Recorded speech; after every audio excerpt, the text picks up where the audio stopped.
Ning Jogja. Sami-sami sampun nate teng Jogja deling, Pak. Pundi, Pak? Kundur, Pak. Kundur tindak, Pak. Ya, kita masih jalan-jalan di sini ya.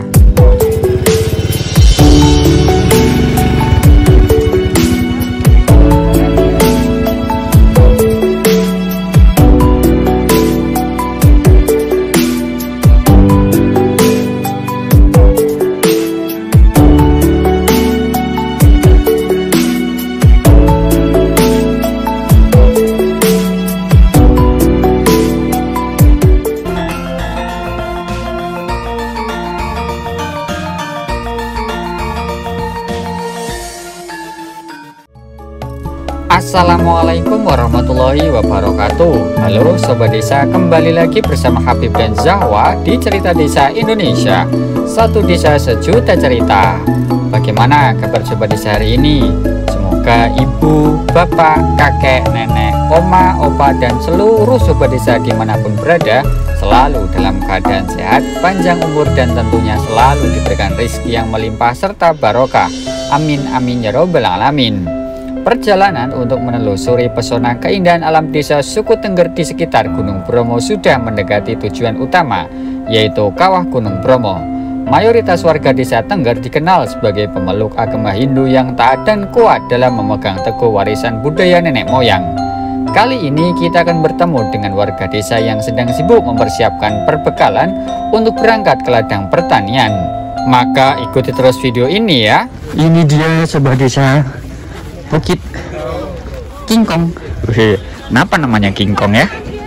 Kita nggak tahu apakah pernah ada gorila gede yang di film-film itu atau bukan. Tadi apa namanya, Pak? Bukit King Kong. Kenapa namanya King Kong? Ke ujung ke sana ya. Oh, ke ujung sana. Ya, ujung sana. Oke, Pak. Tanya, kenapa namanya King Kong? Ya, kayaknya bukitnya kayak King Kong. King Kong gitu. Ya, King Kong kan kera gede ya. Oke. Yaudah Pak Muji, saya kesana dulu ya. Oke, lanjut sono nih. Sobat Desa, Bukit King Kong adalah salah satu tempat untuk melihat pemandangan Gunung Bromo setelah puncak penanjakan 1. Meskipun letaknya lebih rendah dibandingkan puncak penanjakan 1, akan tetapi pesona yang ditawarkan oleh Bukit King Kong tidak kalah mempesona. Pengunjung yang datang ke Bukit King Kong relatif lebih lengang dibandingkan penanjakan 1 dan Bukit Cinta. Apalagi saat sudah mulai menunjukkan pukul 7.30 waktu Indonesia bagian Barat.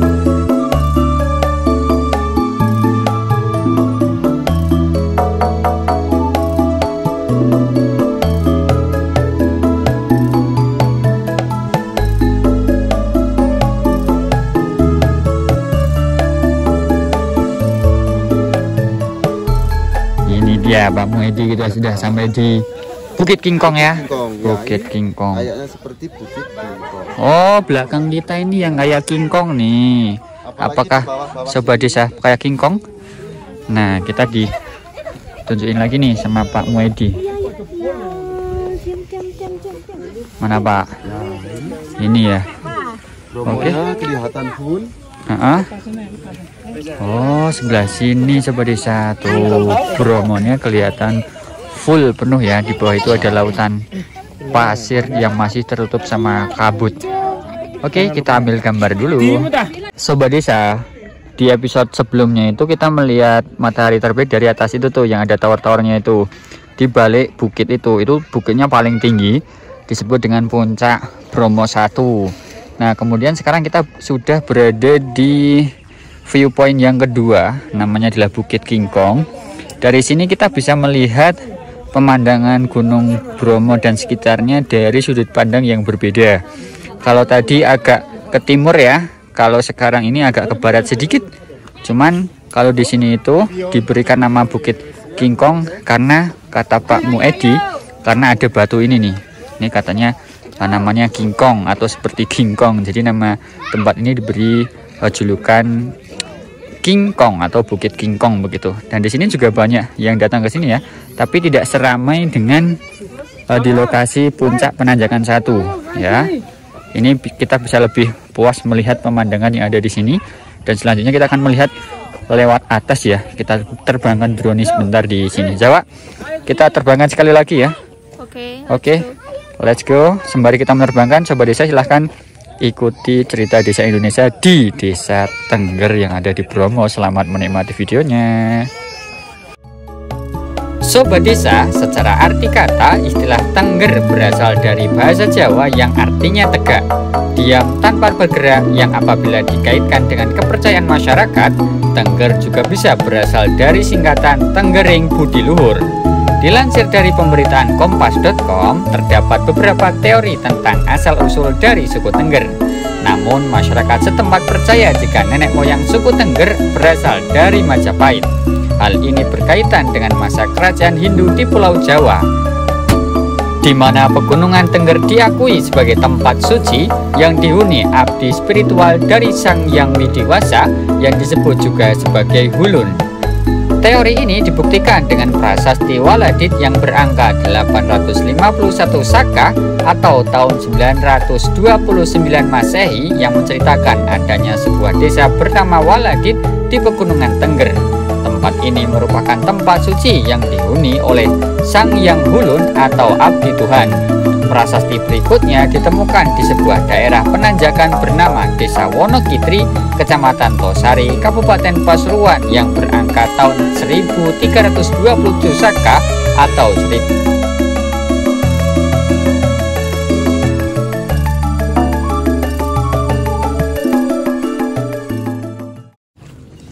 Kundur tindak Pak. Ya, kita masih jalan-jalan di sini ya. Rata-rata warga kalau sudah mulai siang seperti ini mulai berjalan ke ladang Sobat Desa. Nah, kita coba lihat komplek ladang pertanian di sini itu seperti apa. Wah, tentu saja tidak jauh berbeda dengan Oh, bapaknya tadi kemana tuh? Oh, bapaknya ke atas. Saya kira mau ke ladang. Kalau ke ladang kan kita bisa tanya-tanya ya. Nah, Sobat Desa, seperti biasa, identiknya pegunungan itu pasti dengan sayur-sayuran. Kalau beberapa episode yang lalu kan kita udah dikasih tahu cerita nih sama Pak Muedi selaku ojek kita nih, bahwa memang kawasan ini tuh rata-rata adalah kentang Sobat Desa. Jadi penghasil kentang di Kabupaten Pasuruan, karena kita lagi di daerah Pasuruan yang juga menjadi jalan masuk ke kawasan Bromo. Sobat Desa, salah satu misi terbesar kita dari cerita desa Indonesia adalah menyambungkan tali silaturahmi antar warga desa dan warga Indonesia umumnya. Jadi antara satu desa dengan desa lain itu bisa saling mengenal dan juga bisa saling memberitahu tentang budaya, kearifan lokal dan lain sebagainya. Termasuk nih ada cerita salah satu Sobat Desa dari lereng Gunung Sumbing itu mengatakan sering nonton channel kita. Jadi mereka bisa tahu harga bawang di satu daerah dengan daerah lain melalui konten-konten yang kita buat. Dan semoga ada manfaat lain dari konten-konten yang selalu kita buat Sobat Desa. Nah, ini kita masih naik lagi tuh. Jalanannya naik terus. Semoga ada orang ya dan kita bisa silaturahmi. Jadi kita nggak cuman jalan-jalannya aja, tapi ada nilai-nilai silaturahmi, mengenal saudara kita di wilayah-wilayah lainnya. Dan sekarang kita lagi di Bromo. Sembari menikmati pemandangan, jangan lupa untuk klik tombol subscribe dan gambar lonceng di bawah ini agar Sobat Desa tidak ketinggalan update terbaru dari cerita desa Indonesia.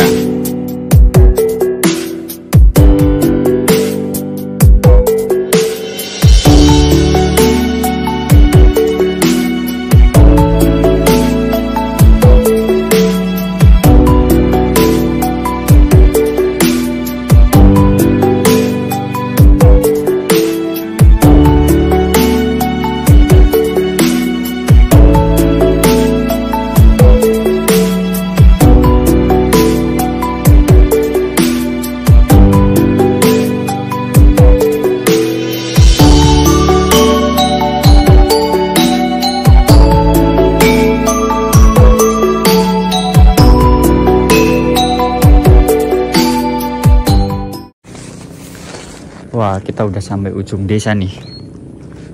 Nuwun, Pak. Nggih. Nderek jalan-jalan, Pak. Nggih. Saking Jogja kula, Pak. Jogja. Nggih. Jogja. Nek mriki tasih desa napa namine, Pak? Tosari. Tasih Tosari nggih. Nggih. Berarti ndereke Kecamatan Tosari nggih, Pak. Tosari. Nek Wonokitri niku pun benten. Niku daerah sebelah niku anu. Pun beda mboten Beda, daerah kawasan beda, ini, bisa. Pak. Oh, nggih nggih. Kalau niku sak jalan-jalan daerah Tengger, Pak. Bapak asli Tengger, Pak, berarti nggih. Nggih. Oh, wonten nggih nggih nggih. Tengger. Oh, Tengger. Mriki adem nggih, Pak nggih. Wah, asrep, Mas. Oh, asrap. Mau pas jam-jam itu jam 3 wow, jip-jip mulai munggah nggih, Pak nggih. Nggih. Oh, berarti niku teng Bromo rata-rata, Pak. Bromo, nggih, Bromo. Oh, teng Bromo, nggih nggih.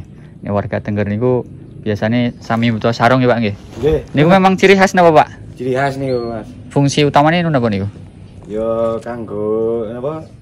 Nyegah adem iku, Mas, Oh. kawang. Kemulan ngoten kene Kemulan, aja. nggih. Oh, nggih nggih. Kali Pak sinten asmine, Pak?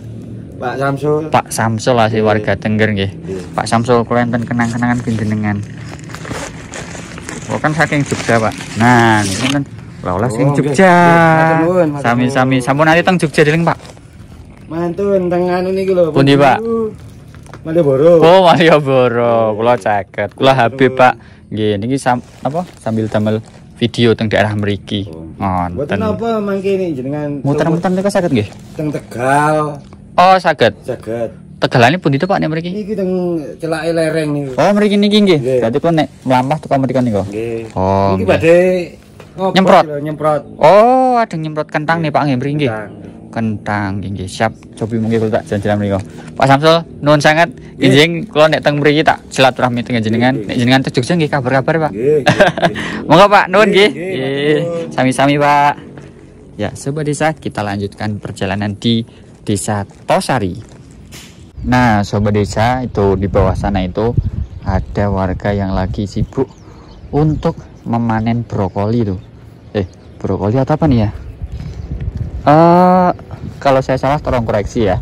Kalau nggak brokoli ini sawi. Oh, ini sawinya banyak banget. Dan sepertinya beliau ini lagi membersihkan bekas-bekas tanaman sawi yang sudah dipanen tuh, Sobat Desa. Kita pengen turun tapi jauh banget tuh, ya kan? Nah, sementara bapaknya di sana, kita lanjut ke sini nih. Tadi udah ngobrol banyak ya sama Pak Samsul bahwa memang warga Tengger itu beragam ya, mulai dari latar belakang, pekerjaan, bahkan sampai dengan agama pun juga beragam. Tapi yang patut kita banggakan adalah warga di sini tuh tetap guyup rukun, satu sama lain saling menolong, dan kekeluargaannya juga tetap dipertahankan. Dan inilah Indonesia yang sesungguhnya, Indonesia yang digadang-gadang sejak merdeka ya, dan bisa kita temukan di desa-desa seperti ini. Sobat Desa, ciri khas suku Tengger dapat diamati dari cara hidup serta hasil budaya yang masih dapat dinikmati hingga saat ini. Masyarakat Tengger dalam kesehariannya berkomunikasi menggunakan bahasa Jawa Tengger sebagai bahasa daerah. Sebagian besar suku Tengger memeluk agama Hindu, dengan ditandainya adanya bangunan pura seperti Pura Luhur Poten. Rumah adat suku Tengger dikenal dengan keunikan bentuk atapnya yang memiliki sudut runcing dan meninggi yang menumpuk ke atas. Dengan bumbungan yang tinggi, rumah adat ini hanya memiliki 1-2 jendela. Selain itu, di bagian depan rumah pasti ada balai-balai atau tempat untuk duduk-duduk dan bersantai.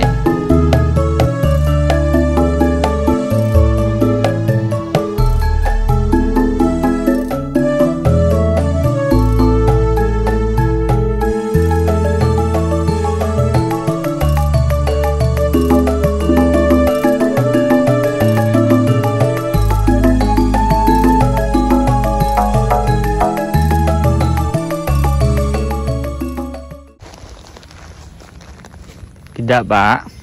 Nggih, nderek jalan-jalan, Pak.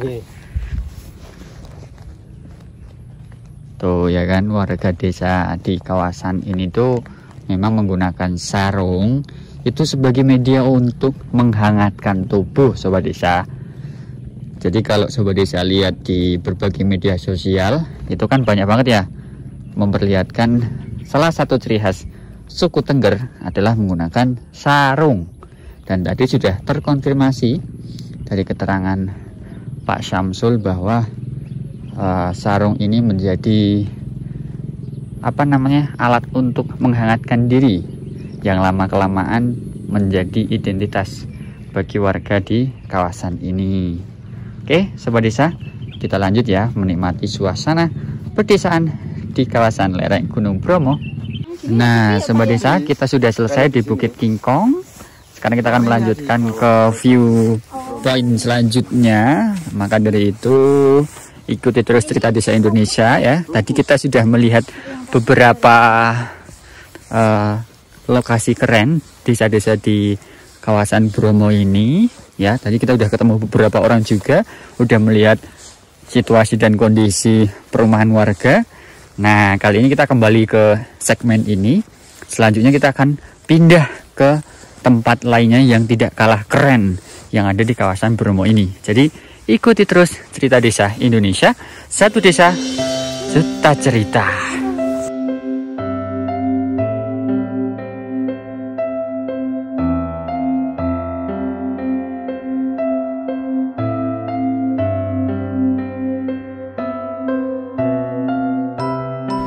Sobat Desa, petualangan kita untuk menikmati keindahan alam pedesaan di wilayah Pegunungan Bromo belum selesai. Selanjutnya, kita akan mulai memasuki kawasan kawah Gunung Bromo yang sangat fenomenal. Masih banyak keseruan yang akan kita temukan sepanjang perjalanan ini. Banyak keindahan alam desa dan kekayaan warisan desa yang belum terungkap. Maka pastikan untuk mengikuti episode selanjutnya ya, agar Sobat Desa bisa mengetahui lebih banyak tentang keindahan alam pedesaan dan potret kondisi kehidupan warga desa. Jika Sobat Desa mempunyai keinginan khusus atau bahkan saran nama desa yang layak untuk kita jelajahi, silahkan tuliskan di kolom komentar ya. Saya Habib dan Zahwa dari Cerita Desa Indonesia mohon pamit undur diri. Sampai jumpa di episode selanjutnya. Dadah.